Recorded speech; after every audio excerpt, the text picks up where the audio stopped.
পাহাড়পুর নামে একটি ছোট গ্রাম।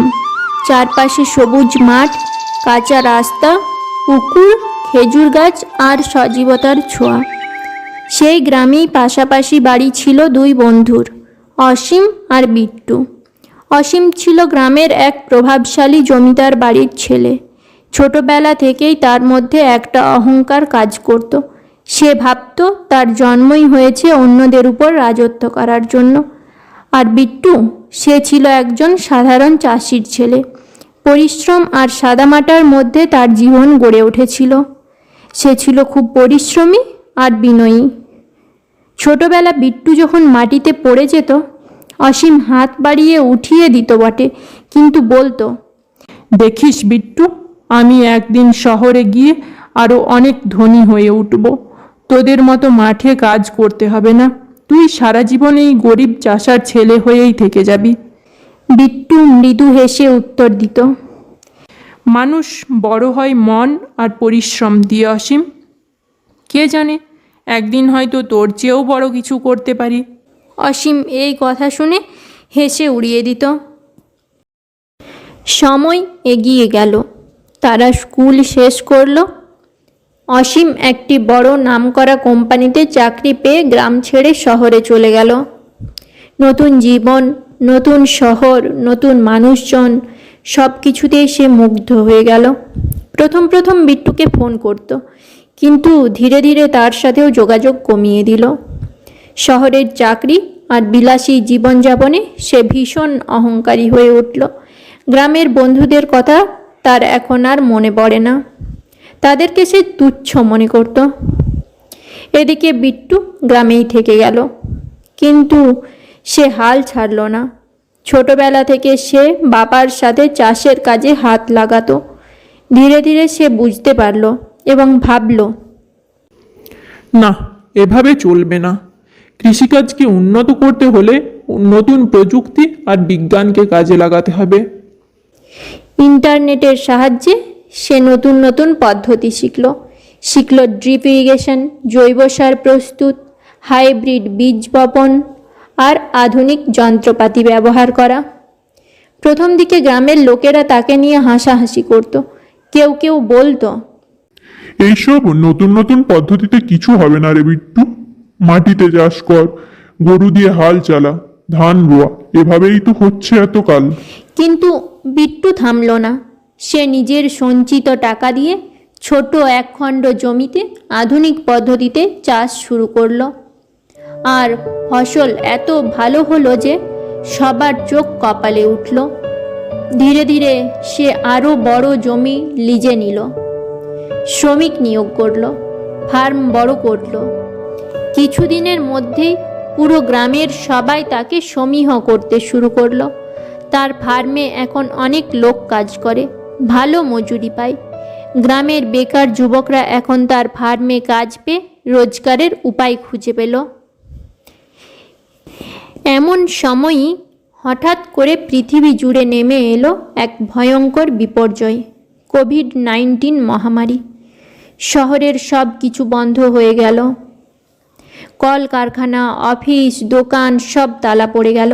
মানুষ ঘরবন্দি হয়ে গেল। অসীমও তার চাকরি হারালো। মাসের পর মাস চাকরি খুঁজেও কোনো লাভ হলো না।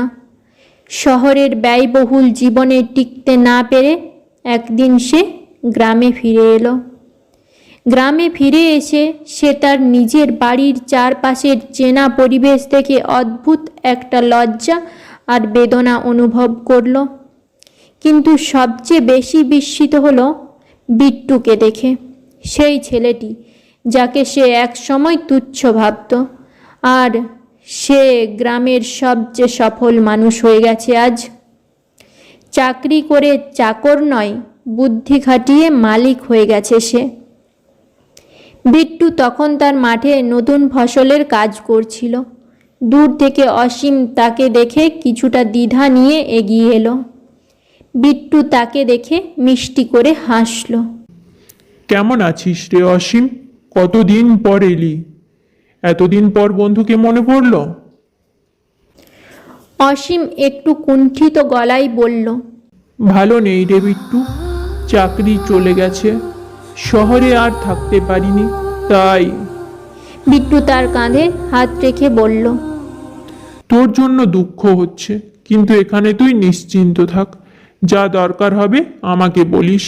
অসীম একটু লজ্জা নিয়ে তাকে বলল, বিট্টু, আমি তোকে কোনোদিনই সম্মান দিইনি।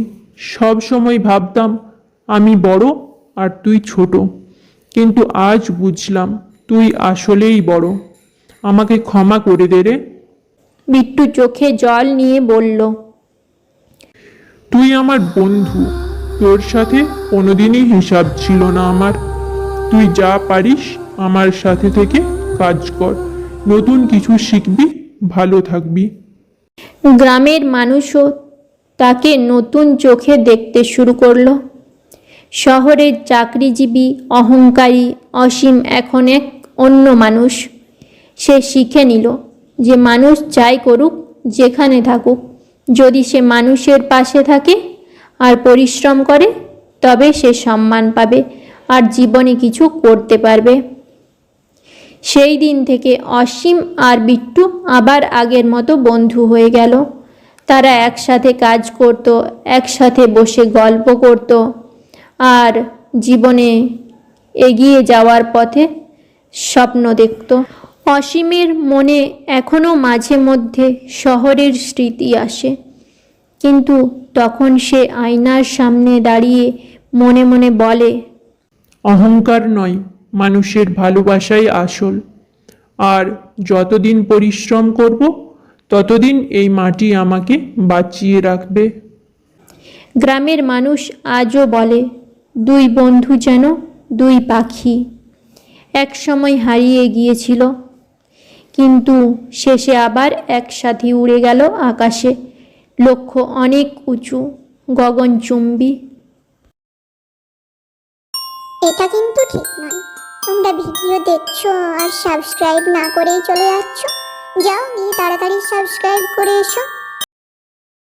এরকম আরো নতুন নতুন গল্প পেতে হলে চ্যানেলটি সাবস্ক্রাইব করে আমাদের পাশে থাকুন এবং আপনার মতামত জানান। আপনার মূল্যবান মতামত আমাদের উৎসাহ দেবে আরো নতুন গল্প নিয়ে আসার জন্য।